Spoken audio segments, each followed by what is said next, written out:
والله لولا الله ما اهتدينا ولا تصدقنا ولا صلينا فأنزلا سكينة علينا وثبت الأقدام إلا قينا. السلام عليكم ورحمة الله وبركاته. الحمد لله. கண்ணியமிக்க முஃமின்களே, அல்லாஹ்வின் மகத்தான பேரருளால் இன்றைய நாளில் சூரத்து ஆல இம்ரான் அல்ஹம்துலில்லாஹ் நிறைவு செய்யப்பட்டிருக்கிறது.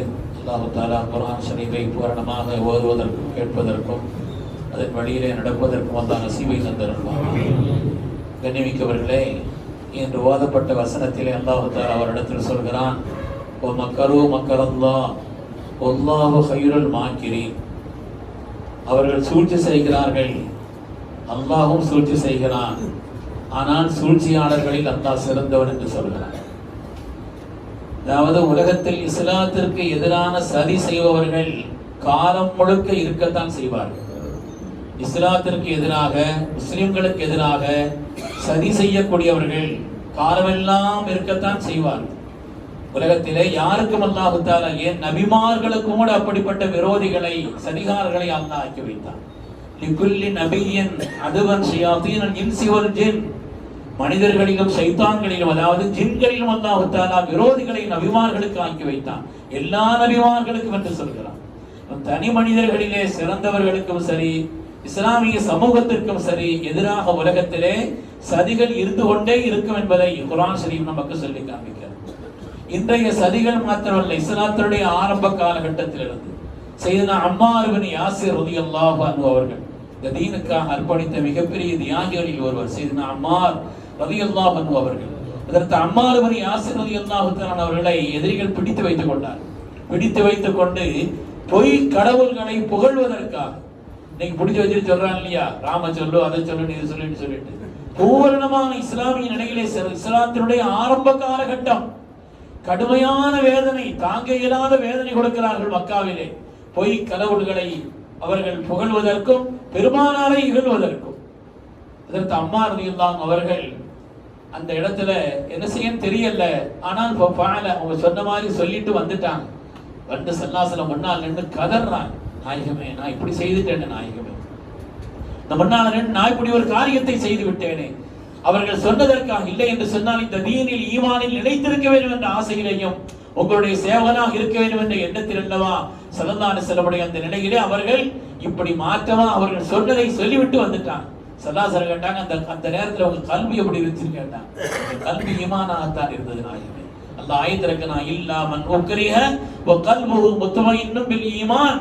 அவருடைய கல்வி ஈமானுடைய நிலையில இருக்கும் பொழுது நிர்பந்திக்கப்பட்டால் அதனுடைய சட்டம் வேறு அல்லாஹ் தஆலா ஆயத்திறக்கி வைத்து விட்டான்.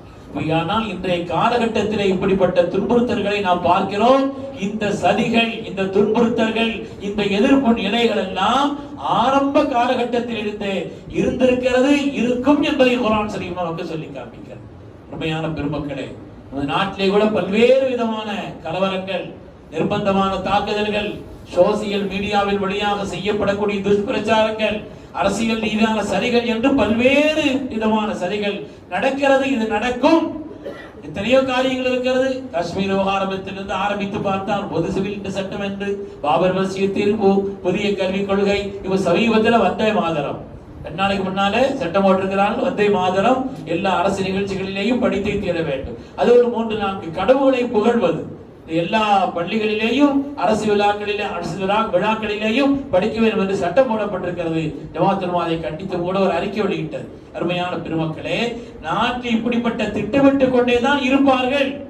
நாட்டினுடைய வளர்ச்சியோ, மக்களிடம் மீது உள்ள அன்போ, சகோதர பாசமோ ஏற்பட்டு விடாமல் இந்த பகை உணர்ச்சியை தூண்டுவதிலேயே கவனம் செலுத்திக் கொண்டுதான் உலகத்தில் பல நிலையிலே உள்ளவர்களும் இருப்பார்கள். ஆனால் உலகத்தில் எந்த சதியும் காலங்களை கடந்து வென்று விடுவதில்லை.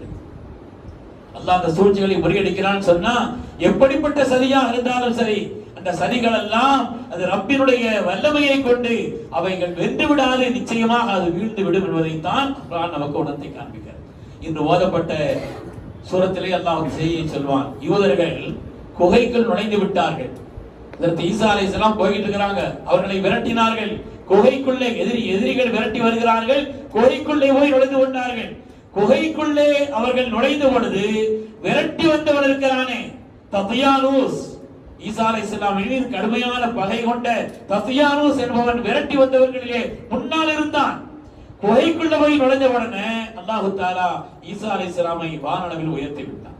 வானளவில் உயர்த்தியது மாத்திரமல்ல, பால்கல்லாஹு சிபஹ ஈசா, இந்த தத்யானூஸ் என்பவனுக்கு ஈசா அலைஹிஸ்ஸலாமுக்கு ஒப்பான ஒரு தோற்றத்தை அல்லாஹ் கொடுத்துட்டான். வந்தவங்க விரட்டி வந்தவங்க எல்லாம் பார்த்தாங்க, உள்ள இவன் தான் நிக்கிறான், ஈசா அலைஹிஸ்ஸலாம் போல கோலமும் இருக்குது. உடனே இவன் செஞ்சுட்டாங்க, சிலுவையில் அடைஞ்சாங்கன்னு வருது. அல்லாஹ் தஆலா ஈசா அலைஹிஸ்ஸலாமை உயர்த்தி விட்டான். குர்ஆன் ஷரீஃபில் அல்லாஹ் தஆலா உயர்த்தியதற்கு இரண்டு தஃசீர்கள் செய்வார்கள்.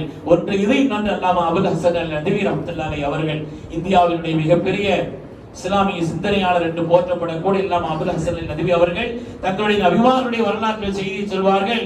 ஜெருசலம் என்பது அன்றைய ரோமர்களினுடைய கட்டுப்பாட்டில் இருந்தது.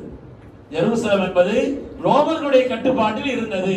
இப்படிப்பட்ட நிலையில் தான் யூதர்கள் ஈசா நபிக்கு எதிராக பல்வேறு விதமான கிளர்ச்சி செய்வதாக, அரசர் என்று தன்னை கூறுவதாக பொய் குற்றச்சாட்டுகளை சொல்லி அந்த ரோமர்களிடத்திலே பல்வேறு விதமான நிலைகளை இவருக்கு எதிராக சொன்னார்.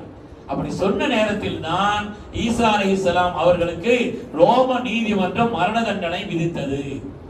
ரோம நீதிமன்றம் மரண தண்டனை விதித்தது. அன்றைய காலகட்டத்தில் மரண தண்டனை சிலுவையில் அறைகிறது தான். ஒவ்வொரு காலகட்டத்திலேயும் மரண தண்டனை என்பது ஒரு விதம் என்றால், அன்றைய ரோமர்களுடைய ஆட்சியிலே மரண தண்டனை என்பது சிலுவையில் அறைவதுதான். சிலுவையில் அறைவது மாத்திரமல்ல, யார் சிலுவையில் அறையப்படுகிறாரோ அவர்தான் அந்த சிலுவையும் சுமந்தே அந்த கொடுமரத்திற்கு வர வேண்டும். கழுவேற்றக்கூடிய அந்த மரத்திற்கு சிலுவை சிவந்து கொண்டு அவர்தான் வர வேண்டும். அப்படி ஈசா அலைஹிஸ்ஸலாம் அவர்கள் மீது குற்றம் சாட்டப்பட்டு அவர்களுக்கு மரண தண்டனை விதிக்கப்பட்ட காரணத்தினாலே சிலுவையை சுமந்து கொண்டு வருகிறார்கள். வருகின்ற நேரத்தில் தான் அவர்களை விரட்டி வந்தவன், அவர்கள் மீது விரோதம் கொண்ட அவன் வேகமா நடங்க அவளை ரொம்ப வற்புறுத்துகிறான். ஈசா அலைஹிஸ்ஸலாம் ரொம்ப மெதுவா நடக்கிறாங்க. என்ன நடக்க முடியலன்னு சொன்னாங்க. நான் வேணா தூக்கிட்டு வர்றேன், நீங்க வேகமா நடங்க, கிட்ட வந்து தர்றேன்னு சொல்லிட்டான். நான் என்ன தூக்கிட்டு வர்றேன், நீங்க வேகமா நடங்க, கிட்ட வந்து தர்றேன்னு சொன்னா, கிட்ட வந்து வருகின்ற நேரத்திலே யார் சுமந்து வந்தானோ அவனை பிடித்து விட்டார். யார் சுமந்து வந்தானோ அவனுக்கும் அப்படி அவன் சத்தம் போடுகிறான், நான் அவர் இல்லை, நான் அவர் இல்லை என்று சத்தம் போடுகிறான்.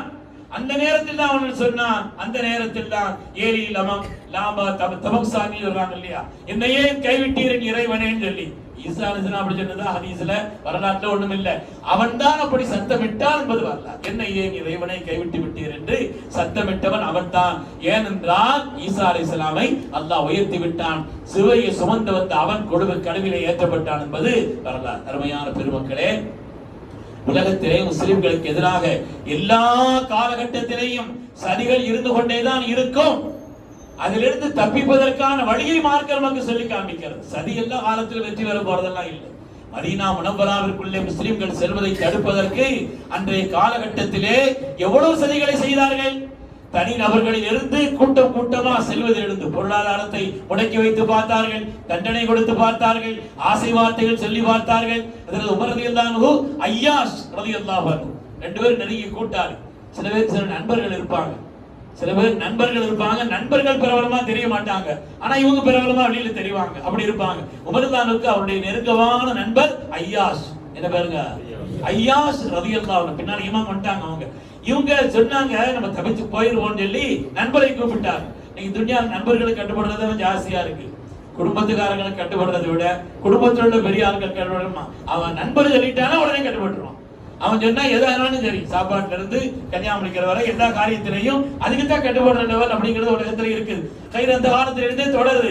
ஐயா சிறுதாத்தரன் அவங்கள சேர்ந்து போவோம்னு சொன்ன உடனே அந்த நேரத்தில் ஐயா சிறுதாத்தரனை சொந்தக்காரர்கள் ஒருவனாக இருந்தான் அபூஜஹில். அவன் தான் போய் சொன்னா, இது மாதிரி நீ போறியப்பா, உங்க உம்மா சொன்னா இது மாதிரி தலையில நான் என்ன செய்ய மாட்டேன் உன்னை பார்க்கலன்னா, அது மாதிரி நான் என்னைக்குமே வெயில்ல தான் நிப்பேன், நிழல்லே வரமாட்டேன்னு சொல்லி சத்தியம் பண்ணி சொல்லி இருக்கிறா. இவ்வளவு உன்னுடைய தாய் வற்புறுத்துறாளே, அதனால நீ போவேன்னு சொல்லி கூட்டு வந்துட்டான். ஆனா அவன் தாயை பற்றி ஒன்றும் சொல்லல, ஆனாலும் கூட இழுத்து வந்து விட்டான். பின்னால் வந்த பிறகுதான் உண்மை நிலை தெரிந்து சையதுனா ஐயாஸ் ரலியல்லாஹு அவர்கள் 2வது ஹிஜ்ரத் சென்றார்கள். எதற்காக சொல்கிறோம்? ஹிஜ்ரத் செய்வதை தடுப்பதற்கு பல்வேறு விதமான யுக்திகளை, பொருளாதார தடைகளை, ஆசை வார்த்தைகளை எல்லாம் சொல்லி எல்லா விதமான நடைகளையும் செய்து பார்த்தார்கள். அது மாதிரி கண்மணி ரசூலுல்லாஹி ஸல்லல்லாஹு அலைஹி வஸல்லம் அவர்களுக்கு மதீனாவிலே ஒரு அழகான சூழல் உருவாகிறது என்று தெரிந்ததும் கூட எதிரிகளால் தாங்க முடியல. தாருன் நதுவாவிலே ஒரு பெரிய கூட்டத்தை கூட்டி ஆலோசனை செய்தாங்க. அதிலிருந்து நாம் தடுப்பதற்கான வழி என்ன? பலரும் பல யோசனை. சில பேர் சொன்னாங்க அவளை சிறையில் அடைச்சு வச்சிருவோம்னு சொன்னாங்க, சில பேர் நாடு கடத்திடுவோம்னு சொன்னாங்க. அதெல்லாம் அவருடைய இனிமையான வார்த்தைகளும் அவருடைய உயர்ந்த குணங்களும் தெரியும். எதிலும் தப்பித்து வந்து விடுவார். அதனால கடைசி வழி பெரிய நீண்ட ஆலோசனை நடந்தது ரகசியமாகத்தான். அதிலே எல்லோரும் சேர்ந்து ஒரு முடிவு செய்தாங்க. குறிப்பா 11 தலைவர்கள் அவரை கொலை செய்திருவோம் முடிவு பண்ணாங்க. கொலை செய்திருவோம். அல்லாஹ் குர்ஆனிலே சொல்கிறான் அதை பற்றி. ஒய்வ் யம்குர் பிக்கல்லதீன கஃபரு, அந்த காபிர்கள் சூழ் செய்தார்கள். அவர்கள் உங்களை நாடு கடத்துவதற்கோ சிறையில் அடைப்பதற்கோ கொலை செய்வதற்கோ முயற்சித்தார்கள். எல்லா திட்டங்களையும் தீட்டி வந்துட்டாங்க. கொலை செய்யறதும் அது பக்குவமா இருக்கணும். ஒரு குடும்பம் போய் செய்திருச்சுன்னா அந்த குடும்பத்தின் மீது பகையாயிரும். அதனால ஒவ்வொரு குடும்பத்திலையும் ஒரு ஆள் எடுக்கணும் என்று சொல்லி இரவிலே இவர்கள் அவருடைய வீட்டு வாசல்ல நின்னாங்க. கடைசியில் அல்லாஹ் தஆலா அந்த செய்தி அவர்களுக்கு அறிவிக்க செய்து ஸல்லல்லாஹு வெளியேறிட்டாங்க. அங்கிருந்து அதில் அடியில்தானும் படுத்திருந்தாங்க. வரலாறு நம்ம பார்க்கிறோம். இங்க இருந்து ஸல்லல்லாஹு போனார்கள். காரசூர்ல போய் இருந்தது மாத்திரமல்ல, அங்கேயும் வாசல் வரை சென்று விட்டார்கள் எதிரிகள். ஆனாலும் தோற்று போனார்கள். அல்லாஹ் தஆலா ஒரு புறாவை காரணம் காட்டி, உலகத்திலேயே வீடுகளிலே ரொம்ப பலகீனமான வீடு சிலந்தி பூச்சியினுடைய வீடு தான். அவுஹனல் புயூதி லபைத்துல் அன்கபூத், அந்த சிலந்தி பூச்சியை கொண்டும் ஒரு மிருதுவான பறவையான புறாவினுடைய ஒரு கூட்டை கொண்டும் அல்லாஹ் தஆலா நாயகத்தை காப்பாற்றினான் என்பது கதைகள் அல்ல பெருமக்களே, இஸ்லாமிய வரலாறு. ஏன் இந்த வரலாறுகளை எல்லாம் குர்ஆன் ஷரீஃப் நமக்கு சொல்லி காண்பிக்கிறது என்றால், வாழ்க்கையிலே எதிரிகள் எவ்வளவு பெரிய சதிகளை செய்தாலும் உங்களிடத்தில் ஈமானும் இறையச்சமும் ஒடுக்கமிக்க வாழ்வும் இருக்குமானால் அந்த சதிகள் எல்லாம் உங்களை ஒன்றும் செய்யாது என்பதைத்தான் அல்லாஹ் தஆலா உணர்த்தி காண்பிக்கிறான். அருமையான பெருமக்களே, அந்த சதி திட்டங்களை வெல்வதற்கு அல்லாஹ் விடுவதே இல்லை. ஆனால் அவைகளை சரியான வழியில் எதிர்கொள்ள வேண்டும். எதிரிகள் எதை நினைக்கிறார்களோ அப்படிப்பட்ட ஒரு நிலையிலே சமூகத்தை பதட்டத்தில் நாம் ஆழ்த்திவிடக் கூடாது. நம்முடைய செய்கைகளால் சமூகத்தை பதட்டத்தில் ஆழ்த்திவிடக் கூடாது. மாறாக நம்முடைய வளர்ச்சியிலே கல்வி ரீதியாக, பொருளாதார ரீதியாக, அதிகார ரீதியாக எவைகளை பெற முடியும் அந்த யுக்திகளை எல்லாம் ஒவ்வொரு காலகட்டத்திலையும் அல்லாஹ் தஆலா எதிர்நிலை வச்சுதான் இருப்பான். ஆனால் கொஞ்சம் சிந்தித்தால் அவைகளை வெல்வதற்கான வழியை அதைவிட சிறப்பாக அல்லாஹ் வைத்திருப்பான். எனவே அந்த காலகட்டத்தில் நாம் சிறந்த முறையிலே திட்டமிட்டு அவைகளை வீழ்த்த வேண்டும் என்பதை குர்ஆன் ஷரீஃப் சொல்கிறது. முதலாவது தேவை பொறுமை. அல்லாஹ் குர்ஆனில் சொல்றான். பொறுமைன்னா நம்ம நினைச்சுக்கிறது தளர்ந்து அப்படியே உட்கார்ந்துறது இல்ல. பொறுமை சபர்னா நம்ம அப்படிதான் அர்த்தம் வச்சிருக்கிறோம். தளர்ந்து அப்படியே உட்கார்ந்துறது. அல்லாஹ் குர்ஆன் ஷரீஃப்ல எங்கேயும் பொறுமை அப்படி சொல்லல. வயின் தஸ்பிரு வ தத்தகு லா யதுர்ருக்கும் கைதுஹும் ஷைஆ. பொறுமையாக இருந்து இறையச்சம் உள்ள வாழ்க்கை நீங்கள் வாழ்ந்தால் லா யதுர்ருக்கும் கைதுஹும் ஷைஆ, உங்களுடைய சூழ்ச்சி உங்களை ஒன்றும் இடையூறு அளிக்காதுங்கறான். பொறுமை மாத்திரம் சொல்லல, உங்களிடத்தில் தனிப்பட்ட பரிசுத்தமான இறையச்சம் உள்ள வாழ்க்கை இருக்குமானால் குர்ஆனுடைய வாக்கு லா யதுர்ருக்கும் கைதுஹும் ஷைஆ, அவங்களுடைய சூழ்ச்சி உங்களை ஒன்றும் இடையூறு அளிக்கவே செய்யாது. எதிரிகள் எவ்வளவு திட்டமிட்டாலும் குர்ஆன் ஷரீஃபிலே அல்லாஹ் தஆலா பொறுமையை இப்படி இறையச்சத்தோடு இணைத்து சொல்கிறான், தொழுகையோடு இணைத்து சொல்கிறான். அந்த நேரத்திலே நாம் காரியங்களை திட்டமிட்டு செய்தோம் என்று சொன்னால் எதிரிகளுடைய எல்லா விதமான சூழ்ச்சிகளும் முறியடிக்கப்படும் என்பதை குர்ஆன் பல வரலாறுகளில் ஓடுவாங்க. குர்ஆன் ஷரீஃபிலேயே சதிகளுக்குள்ளானவர்களிலேயே ரொம்ப பெரிய சதிக்குள்ளானவர் யூசுப் அலைஹிஸ்ஸலாம். யூசுப் அலைஹிஸ்ஸலாம் தான் எப்படிப்பட்ட சதிகள் உலக வரலாற்றில் யாருக்கும் இல்லாத அளவிற்கு. ஆனாலும் கூட அவர்கள் சபர் செய்தார்கள். அல்லாஹ் எவ்வளவு மகத்தான வெற்றியை கொடுத்தார் என்பதுதான் வரலாறு. அதனாலே சபர் என்றால் இறையச்சத்தோடு உள்ள வாழ்க்கையின் சபர். சபர் என்று சொன்னால் நன்மையான காரியங்களை செய்வதோடு உள்ள அந்த சபர் இருக்குமானால் எதிரிகளுடைய தொந்தரவுகளை விட்டும் கூட நாம் பாதுகாக்கப்படுவோம். எனவே எதிரிகளுடைய அந்த தொந்தரவை பாதுகாப்பதற்கு காரணங்கள் வெளியில இல்லை, நம்மிடத்தில் இருக்கிறது. நம்மை சீராக்கினால் அல்லாஹ் அதை விட்டும் நம்மை பாதுகாப்பான் என்று குர்ஆன் வாக்களிக்கிறது. அல்லாஹ் விளக்கும் நசீபை தந்தருள்வானா. எதிரிகளுடைய எல்லா சூழ்ச்சிகளை விட்டும் நம்முடைய முன்னோர்களை நன்மக்களை அல்லாஹ் எப்படி பாதுகாத்தானோ அதே மாதிரி அந்தந்த காலகட்டத்தில் செய்யக்கூடிய சூழ்ச்சிகளில் இருந்தெல்லாம் அல்லாஹ் இந்த சமூகத்தை பாதுகாத்து கண்ணியமான ஒரு நிலையில் வாழக்கூடிய சமூகமாக அல்லாஹ் நம் எல்லோரையும் ஆக்கி அருள் புரிவானாக. கல்வியிலே, பொருளாதாரத்தில், அதிகாரத்தில் மற்ற எல்லா காரியங்களிலேயும் மேம்பட்டு வந்து ஈமானிலேயும் உயர்ந்தவர்களாக அல்லாஹ் நம்மை ஆக்கி அருள்வானாக. ஆமீன் ஆமீன் யா ரப்பல் ஆலமீன். வ ஆகிரு தஅவானா அனில் ஹம்துலில்லாஹி ரப்பில் ஆலமீன். பிஸ்மில்லாஹ்.